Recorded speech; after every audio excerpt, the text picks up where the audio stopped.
Stephen Cohen is Professor Emeritus of Russian Studies and Politics at NYU and Princeton, a contributing editor of The Nation, maybe the most famous Russia scholar in the United States. He joins us tonight. Professor, thanks for coming on. So, am I missing? I just want to be absolutely clear because I think this helps inform how we see this investigation. Are you aware of any other evidence at all of collusion between the Trump campaign and the Russian government other than the dossier? No, none, but there are two documents that became the foundational sources for the Kremlin-Gate narrative. It was first the Steele dossier, which surely informed the so-called intelligence community assessment in January of 2017. We were told that was the judgment of 17 intelligence agencies. It now turns out to have been the judgment of no intelligence agencies, just a few guys at the top. So that is all that's ever been produced, and it's not credible. What about, I mean, we know that that dossier was at least part of the rationale for the warrant that allowed the feds to spy on Carter Page.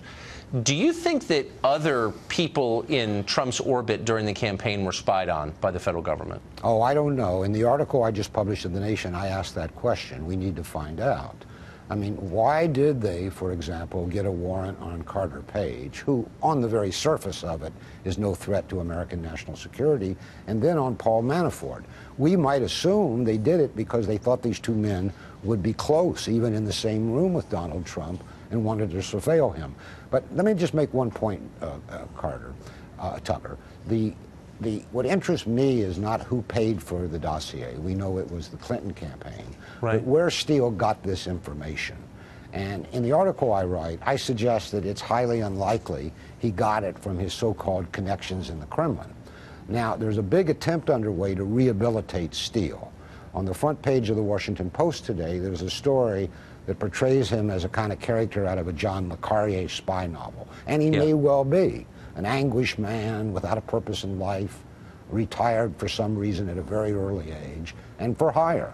So this is the guy who now enters our life and is used. And the larger question that comes to my mind, but you know the answer better than I do, is how many branches of government do we actually have? I was taught we had 3.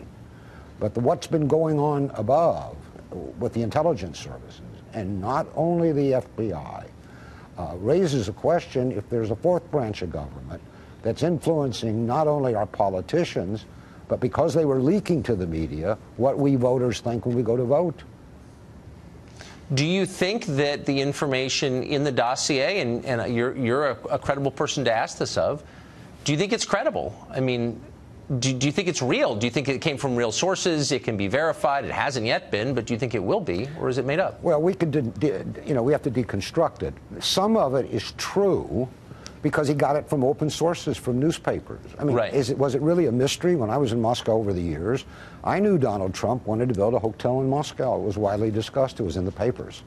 You need to hire a guy for the money they paid Steele to tell you that.